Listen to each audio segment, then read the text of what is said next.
naik dan tidak turun, menjadi ayah yang luar biasa di dalam kehidupan anak-anaknya, menjadi teladan dan meninggalkan legacy kehidupan yang luar biasa untuk diteladani oleh anak-anaknya. Terima kasih Tuhan Yesus, kami berdoa Engkau memberkati para ayah di tempat ini di dalam nama Tuhan Yesus Kristus. Yang percaya katakan amin.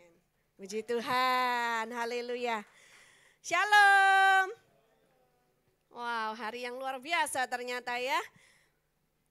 Selain hari Minggu, juga hari ulang tahun saya. Puji Tuhan, nanti ya habis ini ya. Nah yang nonton online boleh tuh kasih jempol-jempol gitu. Atau ucapkan selamat ulang tahun buat saya.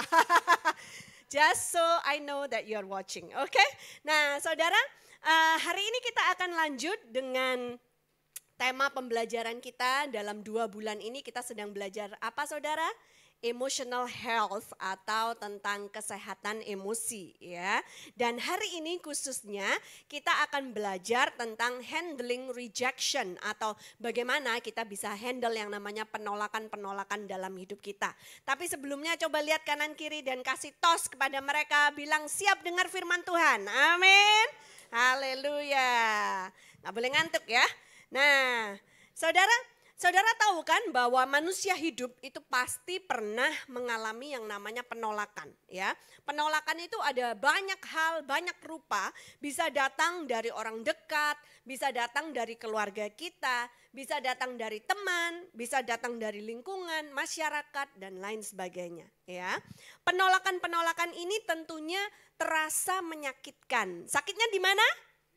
Di sini ya, sakitnya di dalam hati ya. Dan saudara membuat orang yang tertolak ini merasa bahwa dirinya not good enough ya, tidak cukup baik. Dan bila terjadi secara terus menerus dan bila tidak dihandle secara tepat akan membuat hidup orang ini menjadi timpang. Orang ini bisa menjadi individu yang mati rasa ya, tidak mampu mencintai dan takut untuk dicintai, saudara. Jadi ini nggak boleh dibiarkan terus-menerus berlanjut dalam kehidupan kita. Kita harus bisa handle rejection dengan cara yang baik sehingga hidup kita bisa move on, saudara. Amin ya. Karena juga kalau dibiarkan berlanjut akan berakibat lebih parah lagi, bisa down secara emosi, lalu berakibat bunuh diri, saudara. Nah, kita lihat akhir-akhir ini kita dengar kan kasus-kasus bunuh diri. Baik dalam negeri maupun luar negeri. Kita tahu ini sekarang kan musim naik-naikan kelas. Dan sebelum naik-naikan kelas ada yang namanya apa? UAS, ujian akhir semester ya kan. Nah saudara, beberapa anak, at least ada 2 anak yang saya dengar ya. Yang satu di Jakarta dan yang satu di Blitar, mereka bunuh diri saudara. Karena apa? Karena mereka takut gak lulus dalam ujian. Karena mereka takut gagal. Karena mereka takut dimarahin orang tuanya. Karena mereka takut gak diterima atau ditolak di universitas idaman mereka. Sampai separah itu saudara. Ya, lalu kita lihat juga, nggak tahu saudara dengar apa enggak, tapi kira-kira 2 minggu yang lalu ya terdengar kabar ada seorang founder dari fashion designer ya, sebuah merek tas yang terkenal di USA. Tahu saudara ya, ditemukan tewas bunuh diri di apartemennya ya. Dikabarkan karena suaminya selingkuh. Dia merasa bahwa dirinya not good enough, tertolak saudara. Harta yang berkelimpahan tidak menjamin kualitas hidup seseorang. Tabungan emosinya sudah habis, minus, sehingga tidak menemukan alasan untuk hidup. Perlu sekali kita belajar tentang emotional health, tentang kesehatan emosi ini. Supaya hidup kita tuh bisa balance. Bukan cuma roh saja kita yang kuat, tapi juga jiwa dan tubuh kita. Ada amin saudara? Coba lihat kanan kirinya bilang, biarlah roh, jiwa dan tubuhmu kuat di dalam Kristus. Amin. Haleluya. Tepuk tangan dulu dong buat Tuhan Yesus yang luar biasa. Lalu gak lama setelah yang tadi saya ceritakan, ada satu lagi nih, a very famous chef, ya tukang masak koki yang terkenal sekali, ya. Dia dikonsider sebagai one of the most influential chef in the world, ya, salah seorang koki yang dikatakan paling berpengaruh di dunia ini karena dia juga selain masak, dia juga menulis buku dan dia juga punya TV programnya sendiri, saudara, membuat liputan tentang makanan itu sampai keliling dunia, saudara, ya. Luar biasa karya-karyanya. But again, dia ditemukan tewas bunuh diri karena depresi. Ya. Dan ini terjadi di Amerika juga. Saudara, ini kita melihat apa yang sedang terjadi di dunia kita ini membuktikan bahwa kepopuleran tidak menjamin kualitas hidup seseorang.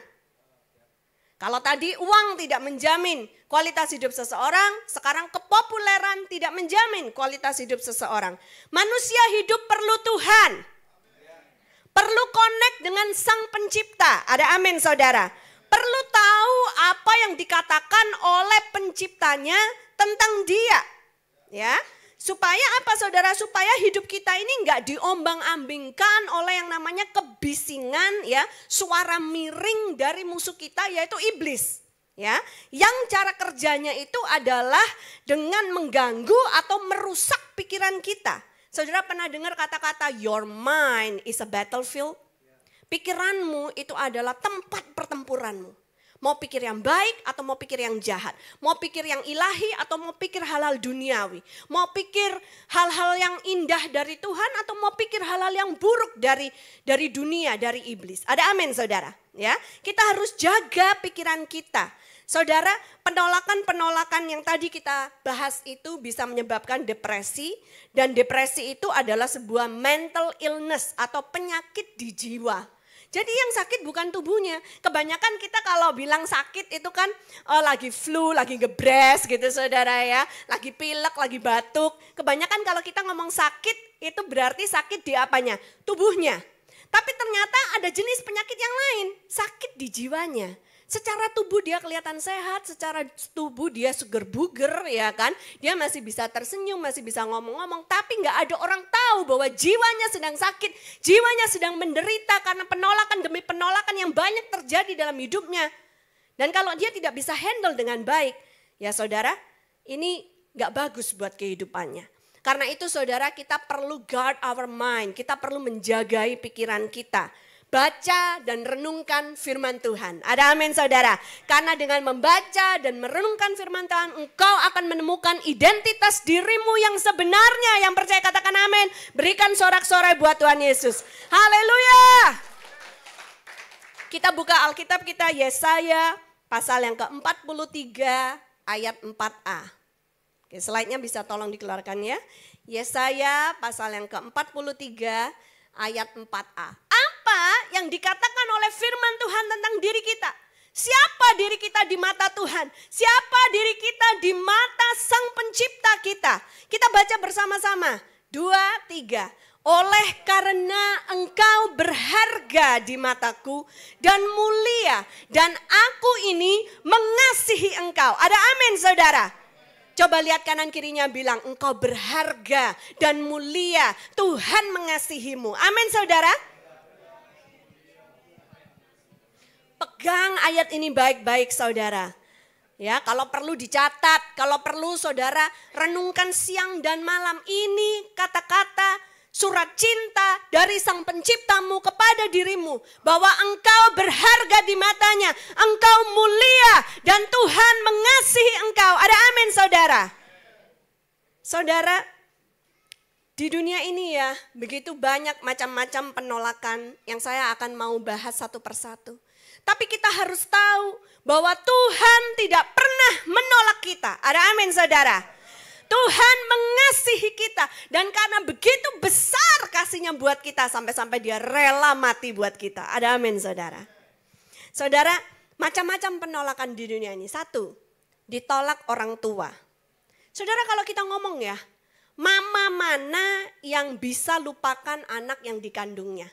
Kayaknya gak mungkin gitu ya. Kita kalau bicara mama-mama yang baik, mama yang rela berkorban buat anak-anaknya, ya, kayaknya gak mungkin gitu loh kalau mama melupakan anaknya. Tapi kita melihat banyak juga bayi-bayi yang dibuang oleh mamanya di tong sampah. Yang setelah lahir lalu dicampakkan begitu saja. Kita lihat Banyak sekali di panti asuhan penuh dengan anak-anak yatim piatu yang tidak diingini oleh orang tuanya, dibuang oleh keluarganya. Nah, saudara, jadi kita lihat ternyata ada mama-mama yang tega melakukan hal itu. Ini mama-mama di luar Tuhan, ada amin saudara, ya.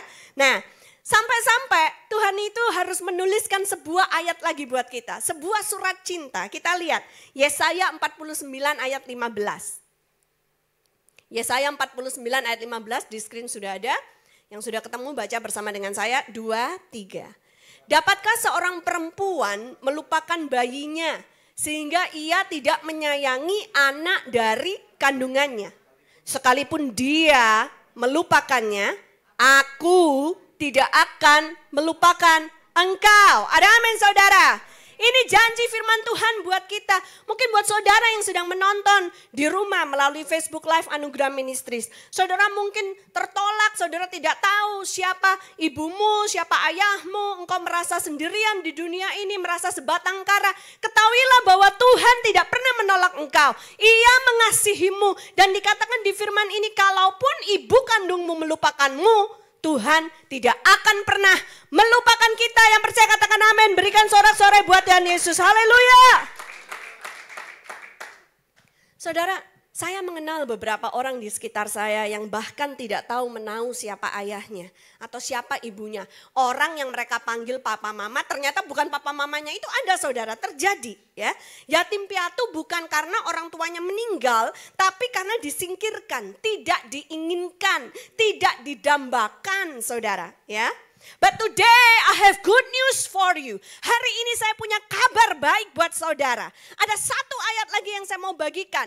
Kalau Anda selama ini merasa tertolak oleh orang tua saudara, ada ayat satu lagi yang luar biasa. Di kitab Mazmur pasal 27 ayatnya yang ke-10. Kita buka sama-sama. Mazmur pasalnya yang ke-27 ayatnya yang ke-10. Yang sudah ketemu katakan amin. Di screen juga sudah ada ya. Kita baca sama-sama 2, 3.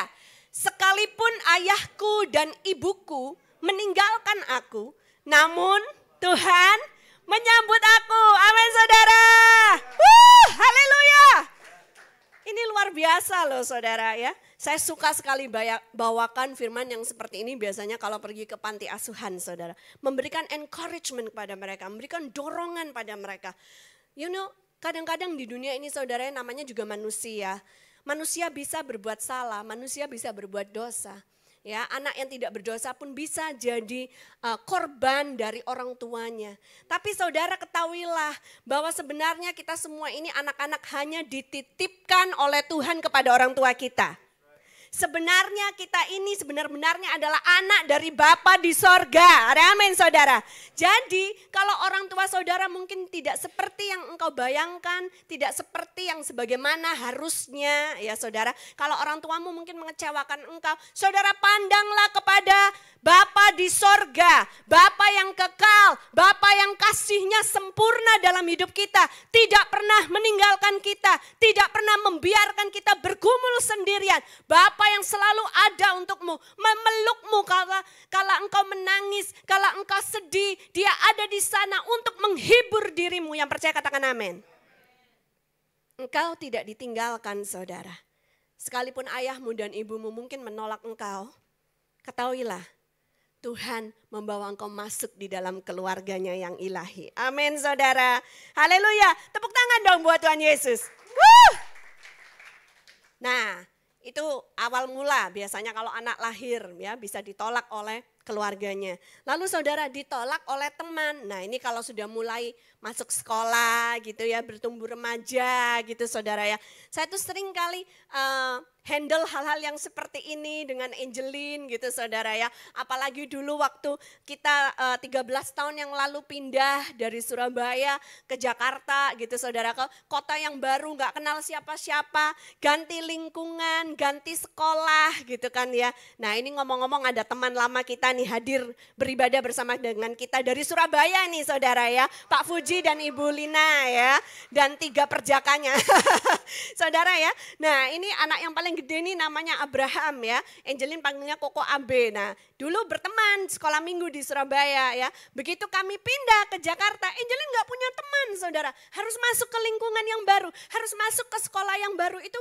Aduh, dia merasa banyak penolakan saudara. Karena dia kalau ngomong juga bahasa Indonesianya medok. Ya kan saudara ya, pakai logat Surabaya gitu saudara ya. Kalau dia ngomong sama teman-temannya gitu kan, diketawain sama teman-temannya. Terus dia akan tanya, kalian ngapain guyu? Guyu itu apa Angel? Orang Jakarta nggak ngerti guyu. Guyu itu padahal ketawa-ketawa, maksudnya itu gitu ya. Kalian ngapain ketawa gitu, tapi tambah diketawain lagi karena mereka nggak ngerti ini ngomong apa gitu saudara ya. Nah ya banyak anak-anak yang mengalami seperti itu, bukan hanya Angelin ya. Mereka tuh merasa they don't belong. Mereka kayak nggak punya tempat yang bisa menerima mereka apa adanya ya. Not welcome gitu saudara ya. Merasa dikucilkan, merasa kok nggak ada yang mau bermain sama dia gitu ya. Nggak ada yang ramah, nggak ada yang mau bersahabat dengan dia. Merasa dirinya itu nggak sama dengan yang lain, paling aneh. Kadang-kadang justru juga kena bully gitu saudara ya. Ini kita perlu perhatikan, banyak loh anak-anak itu yang kena bully di sekolahnya karena mereka don't fit in. Mereka kayak gak sama dengan teman-temannya yang lain. Saudara, apa yang dikatakan oleh firman Tuhan kalau engkau ditolak oleh teman-temanmu? Yohanes 15 ayat 15 ya. Welcome to acceptance, enjoy the journey. Saudara, Yohanes 15 ayat 15 kita baca sama-sama. 2, 3. Aku tidak menyebut kamu lagi hamba, sebab hamba tidak tahu apa yang diperbuat oleh tuannya.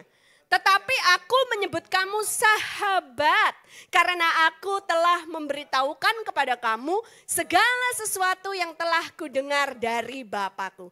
Ada kabar baik buat saudara, buat anak-anak yang sedang menonton di rumah. Kalau engkau merasa enggak punya teman, you have a friend in Jesus. Amin. Saudara punya teman di dalam Yesus. Ada amin saudara. Dikatakan di sini bahwa Tuhan tidak lagi menganggap kita sebagai hamba, tapi kita diangkat menjadi temannya, sahabat. Kalau namanya sahabat itu berarti teman baik saudara, teman dekat. Teman itu banyak di mana-mana saudara ya. Tapi yang baik, yang dekat, yang bisa mengerti isi hati kita itu hanya beberapa segelintir orang saja. Benar saudara? Dan Tuhan bilang kita ini dijadikan sahabatnya. Ada sahabat Tuhan di tempat ini, boleh lihat tangannya. Sahabat-sahabat Tuhan di tempat ini, berikan tepuk tangan buat Tuhan Yesus. Haleluya. Amin. Nah, tipsnya, kalau engkau merasa ditolak oleh teman, jangan tunggu orang itu bersikap ramah kepadamu. Jangan tunggu orang minta berteman sama kamu, tapi mulailah berubah dengan dirimu sendiri, bersikaplah ramah kepada orang lain, bertemanlah dengan mereka. Ada amin saudara. Jangan tunggu sampai orang mau menjadi temanmu, tapi berusaha terlebih dahulu ambil inisiatif menjadi ramah dan menjadi teman buat mereka semua. Amin saudara. Nah, ini kalau ngomong siklus kehidupan manusia. Lalu setelah jadi dari anak-anak, bertumbuh remaja, dewasa. Terus ditolak apa? Ditolak pacar. Yang pernah ditolak pacar, coba angkat tangannya. Satu doang yang ngaku, yang lain gak pernah ditolak pacar. Yang pernah ditolak pacar, boleh lihat tangannya. Oh, 2 yang ngaku, yang lain gak ngaku saudara. Yang lain begitu tembak langsung diterima gitu ya. Haleluya. Oh malu. Malu kalau ngaku ya. Nah saudara, gimana kalau ditolak pacar? Coba ini biasanya cowok mungkin ya. Karena biasanya cowok yang nembak. Biasanya. Tapi ada juga cowok-cowok yang ditembak.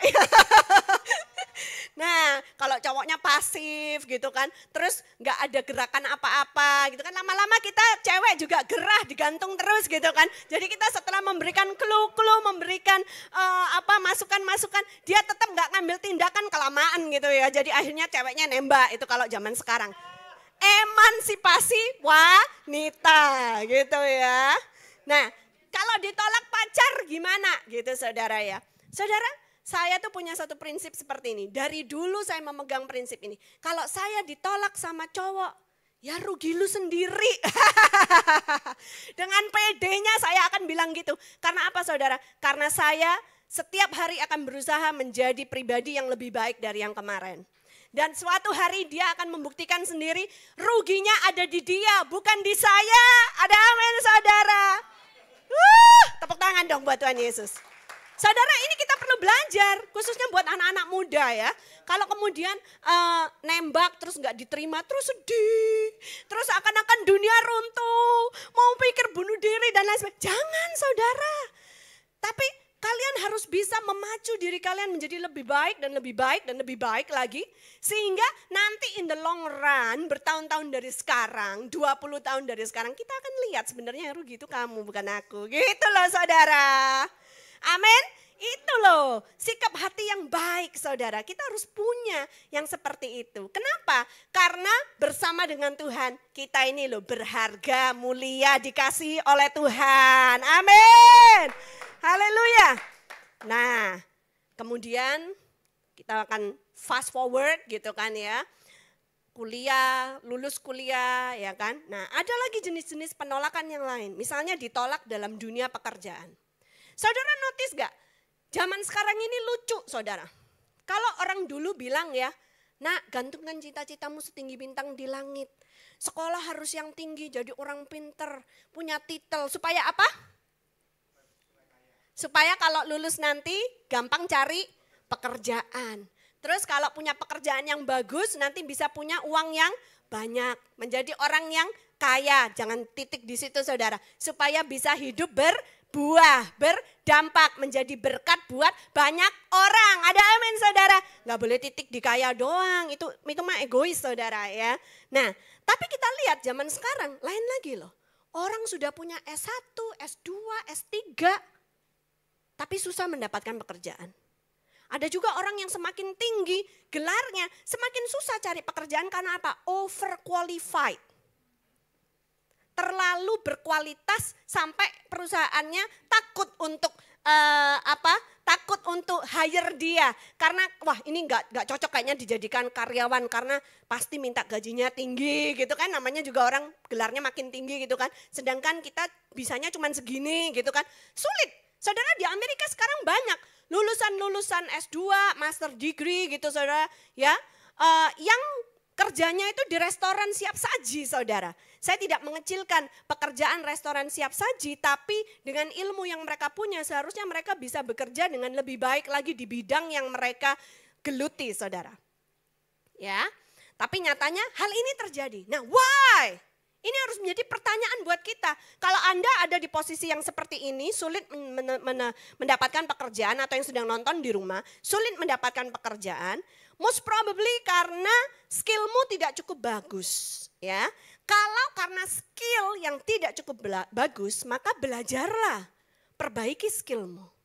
Ya, kami di Anugerah Ministries sedang hiring nih saudara ya, sedang mencari orang-orang yang berbakat untuk bisa bekerja bersama-sama dengan kami saudara. Tapi sulit juga untuk mencari orang yang cocok, yang qualified untuk bidang yang seperti ini. Kebanyakan orang ya sudah lulus kuliah tapi nggak bisa komputer. Lah kalau nggak bisa komputer susah kerja di Anugerah Ministries saudara. Karena pekerjaan kami banyak dealing with computers ya.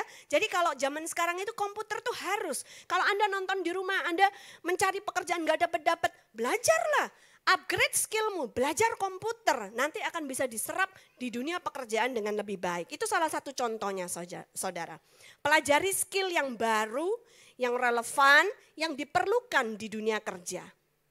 Tapi tidak menutup kemungkinan ada juga orang-orang yang susah menemukan pekerjaan karena kepribadiannya yang gak bagus. Ya, kalau dikasih suatu tanggung jawab, gak pernah dilakukan dengan baik.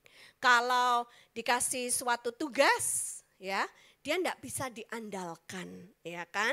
Bisa aja nanti last minute pada saat deadline, orangnya malah pergi ngilang, nggak bisa dihubungi, nggak tahu kemana gitu saudara. Ada aja yang seperti itu, nggak bertanggung jawab, nggak reliable. Makanya di Anugerah Church ini salah satu value kita adalah reliable, bisa diandalkan. Ada amin saudara. Nah kalau engkau introspeksi ternyata personalitimu yang tidak cukup baik, kepribadianmu yang nggak cukup baik, maka apa yang harus dilakukan? Berdoalah. Minta tuntunan Roh Kudus supaya bisa berubah. Ada amin saudara. Kalau dulunya tidak bisa diandalkan, menjadi orang yang bisa diandalkan. Kalau dulunya janji nggak pernah ditepati, sekarang menjadi orang yang a man of his word. Yang kalau ngomong itu pasti dilakukan sesuai dengan omongannya. Ada amin saudara? Ya, terutama kalau pria nih saudara, pria ya, dengarkan baik-baik. Seorang pria itu menurut saya, what is a man if we cannot even trust his word? Pria, kalau seorang pria tidak bisa dipercaya omongannya, apanya lagi yang akan kita percayai saudara? Ya, wanita-wanita buka telingamu baik-baik, wanita single. Kalau seorang pria tidak bisa dipercayai omongannya, apanya lagi yang mau kamu percayai? Ya, penting banget itu, to be a man of your word. Untuk menjadi orang yang menggenapi kata-kata yang diucapkannya. Kalau ya, ya, ya. Kalau tidak, ya tidak. Ada amin saudara. Bukan yang memberikan janji demi janji, demi janji, demi janji. Tetapi tidak pernah ditepati saudara. Lu mau dikasih janji-janji gombal terus? Ya kan, ntar ya kita married next year. Sudah masuk next year lagi. Sudah masuk next year lagi. Lama-lama tuir nunggunya gitu saudara, ya kan. Nah, kita perlu a man of his word yang bilang next year beneran, next year action. Ada amin saudara. Tepuk tangan dong buat Tuhan Yesus. Nah nanti pria-pria di Anugerah Church gitu ya, a man of his word. Yeah. Nah, mendingan kalau belum siap, lu bilang, gua nggak berani janji ya. Ya gitu dong ya, gua nggak berani janji. Tapi kalau Tuhan berkehendak, kita lihat 1-2 tahun ke depan. Gitu saudara ya. Jangan bikin janji lalu nggak ditepatin. Itu nggak gentleman. Nah saudara, kalau kita lihat tentang penolakan-penolakan ini, ternyata Tuhan Yesus juga pernah merasakan penolakan yang sama. Bagaimana dia ditolak oleh umat Israel. Bangsa pilihannya sendiri. Mereka lebih memilih Barabas, si penjahat itu, si pembuat onar itu, saudara. Mereka memilih untuk membebaskan Barabas dan memilih untuk menyalibkan Yesus. Kok bisa penjahat dibebaskan? Orang yang tidak bersalah, orang baik, orang yang tidak berdosa disalibkan, saudara. Ya. Yesus merasakan penolakan juga saudara. Kalau saudara pernah ditikam dari belakang, dia juga pernah merasakan ditikam dari belakang. Dikhianati dengan sebuah ciuman, Yudas Iskariot, benar saudara ya. Dia pernah merasakan semuanya itu. Saudara, kenapa Yesus harus melewati semuanya itu? Yesus ditolak supaya kita diterima oleh Bapa di surga. Ada amin saudara. Yesus dikutuk di atas kayu salib sebab ada tertulis terkutuklah orang yang digantung di atas kayu salib. Supaya kita diberkati oleh Tuhan. Ada amin saudara. Supaya hidup kita bisa dalam kepenuhan. Ada amin saudara. Yesus ditinggalkan oleh Bapa. That's the truth. Tuhan Yesus ketika tergantung di atas kayu salib. Roh Allah meninggalkan dia saudara. Karena kalau Roh Allah masih beserta dengan dia, nggak mungkin dia bisa mati, saudara. Ya, Yesus ditinggalkan oleh Bapa di atas kayu salib. Supaya apa? Supaya saudara dan saya disertai oleh Tuhan sepanjang masa. Yang percaya katakan amin. Saudara, Yesus dihukum. Seharusnya dia tidak layak menerima penghukuman itu. Dia tidak melakukan apa-apa. Tapi dosa seluruh manusia di seluruh dunia ini tanggungkan ke atasnya. Dia dihukum supaya kita semua boleh menerima pengampunan. Ada amin saudara. Luar biasa loh, berikan sorak-sorai buat Tuhan Yesus saudara ya. Lalu kita melihat bagaimana Yesus mengampuni orang-orang yang menyalibkan dia. Di atas kayu salib selagi dia tergantung kesakitan. Selagi darah mengucur sudah mau habis dari tubuhnya. Dia masih sempat-sempatnya bilang, Bapa ampunilah mereka. Karena mereka tidak tahu apa yang mereka perbuat. Katakan wow saudara. Kalau kita ya secara manusia. Kepada orang yang menolak kita, kepada orang yang menjahati kita. Rasanya kita ingin apa? Menolak mereka balik. Rasanya kita ingin apa? Menjahatin mereka balik. Benar saudara? Tapi Tuhan Yesus sudah memberikan suatu contoh yang luar biasa di atas kayu salib. Kepada orang-orang yang menolak dia. Kepada orang-orang yang menyalibkan dia. Yesus bukan hanya mengampuni mereka, tapi mendoakan mereka. Amin saudara. Ketahuilah bahwa Tuhan Yesus mati juga buat mereka. Juga untuk menebus dosa mereka yang tidak mereka ketahui itu. Dosa menyalibkan dia. Termasuk itu pun alasan Yesus mati di atas kayu salib. Saudara, Yesus tidak menolak orang-orang yang berdosa. Yesus welcome orang-orang yang berdosa. Dia membuka tangannya lebar-lebar. Setiap hari dia ketuk pintu hati orang-orang yang berdosa untuk bertobat. Bahkan sampai dengan hari ini saudara, Yesus masih menunggu bangsa Israel, bangsa pilihannya itu, untuk menerima dirinya sebagai Mesias. Supaya digenapi jumlah jiwa yang diselamatkan. Dan ketika sudah digenapi, maka Yesus akan datang menjemput kita di awan-awan. Ada amin saudara. Itu yang Yesus lakukan ketika dia mengalami penolakan saudara. Suatu teladan yang luar biasa buat kita semua. Nah saudara, beberapa pelajaran yang kita akan rangkumkan hari ini. Nomor 1, kalau engkau mengalami penolakan, ini caranya engkau handle penolakan-penolakan tersebut. Nomor 1, be firm in your identity. Ya, teguh di dalam identitasmu di dalam Tuhan. Seperti ayat yang tadi sudah kita baca saudara ya. Kita dijadikan sahabatnya Tuhan. Saudara, kita ini berharga mulia di mata Tuhan. Dia mengasihi kita. Renungkan itu setiap hari saudara. Jangan pernah kehilangan jati dirimu yang sebenarnya. Yang kedua, ketahuilah bahwa Tuhan mengasihimu dan menerima kamu sebagaimana kamu adanya. Amin saudara. Ya, kadang-kadang kalau cinta manusia, wah kita harus melakukan ini, melakukan itu, melakukan banyak hal supaya dicintai orang. Tapi kalau sama Tuhan saudara, kita tidak perlu melakukan apa-apa. Tuhan mencintai kita terlebih dahulu. Amin saudara. Lalu kalau kita melakukan sesuatu untuk Tuhan, itu karena kita respon atas cintanya Tuhan buat kita yang sudah Dia berikan terlebih dahulu. Amin saudara. Ya, saudara, ngomong-ngomong tentang melakukan banyak hal, akhir-akhir ini saya merasa seperti Wonder Woman loh saudara.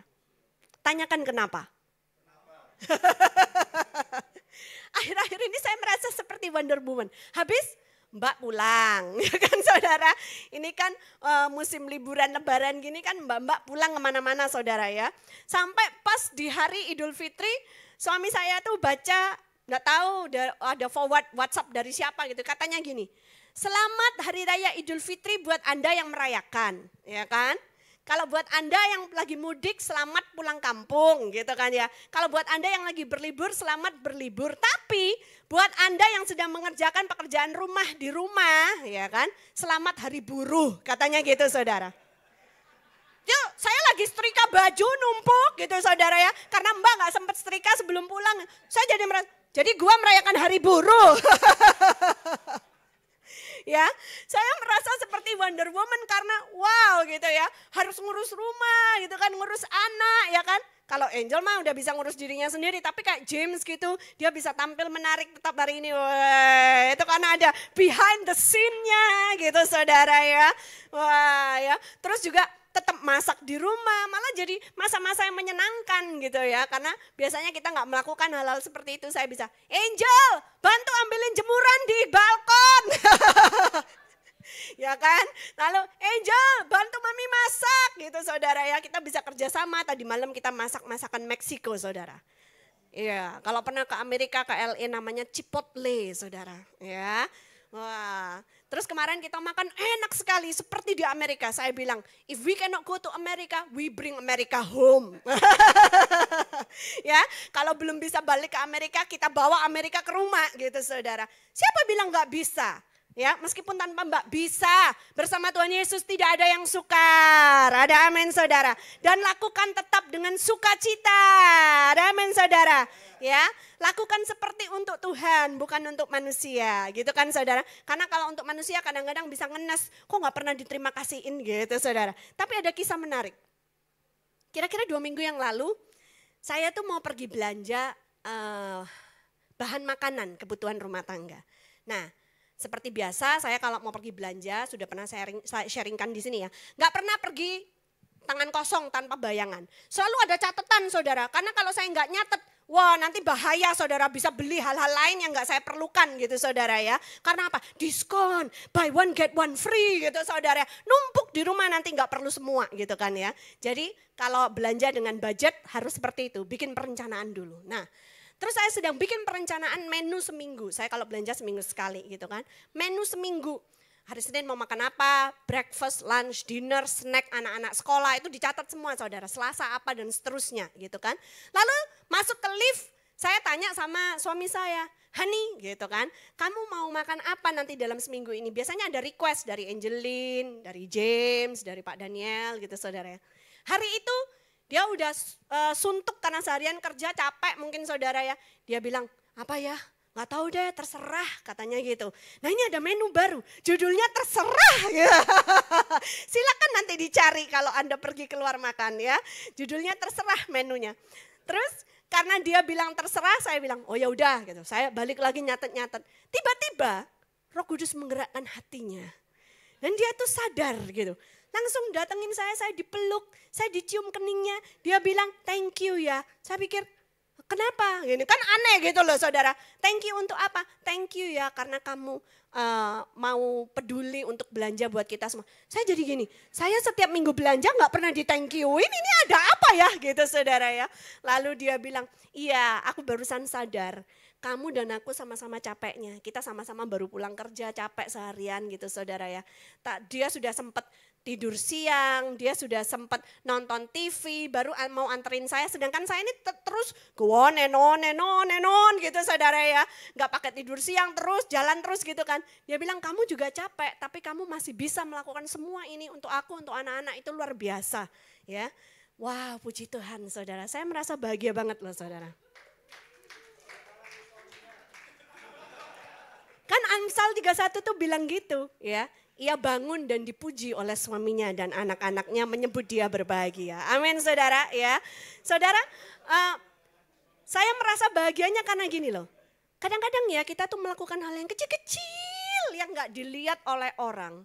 Yang tidak dilihat oleh manusia lain. Bahkan mungkin tidak dihargai oleh anggota keluarga kita sendiri.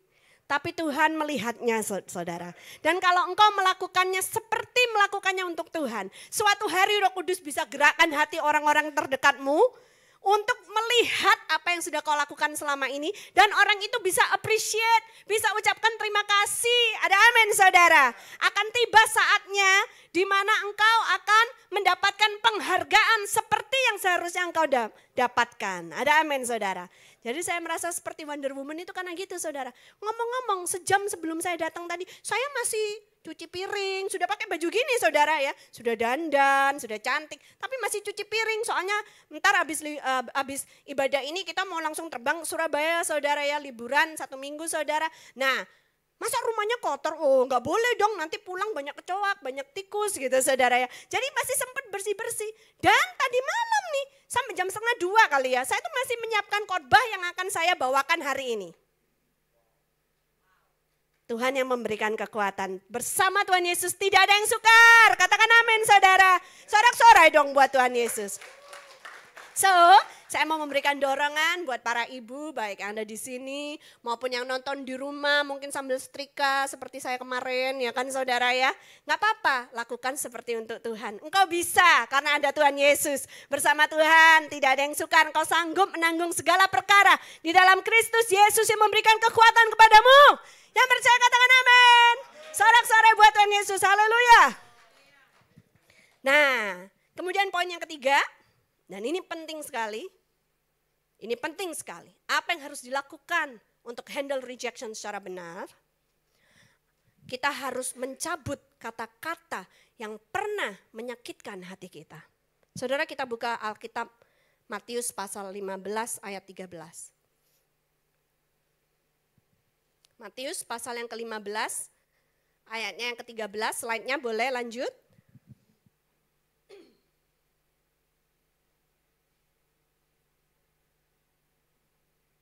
Matius, oke salah slide-nya ya, sebentar ya saudara. Matius pasal yang ke-15 ayat 13.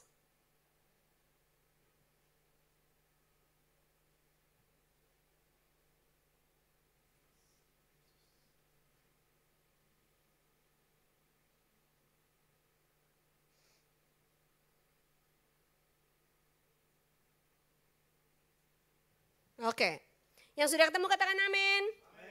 Kita baca sama-sama. 2, 3.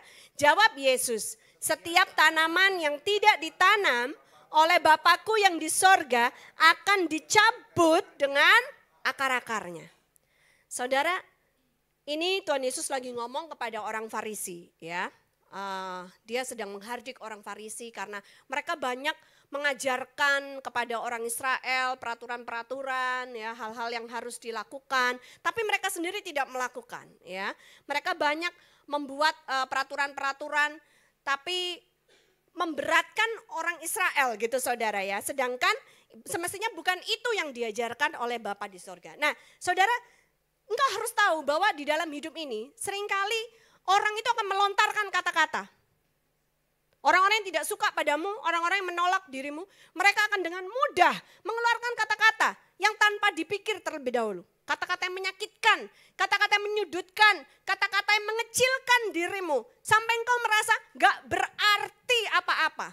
Ya, dan itu bisa dilakukan oleh orang-orang yang kita cintai, bisa juga dilakukan oleh orang-orang di sekeliling kita, ya, maupun oleh orang asing, saudara, ya. Nah, saudara, apa yang harus kita lakukan ketika kata-kata itu dilontarkan pada kita? Kita nggak boleh cuma terima dari tahun ke tahun, karena kata-kata ini ibaratnya seperti benih. Firman Tuhan kan perkataan Tuhan, juga seperti benih, dan hati kita diibaratkan seperti tanah. Tanah yang gembur ditanamin oleh benih firman Tuhan nanti bisa berakar, bertumbuh, berbuah. Amin, saudara. Nah, itu kalau ditanamin benih firman Tuhan bagus. Tapi kalau ditanamin oleh benih kata-kata negatif dari begitu banyak orang, kita nggak boleh tinggal diam.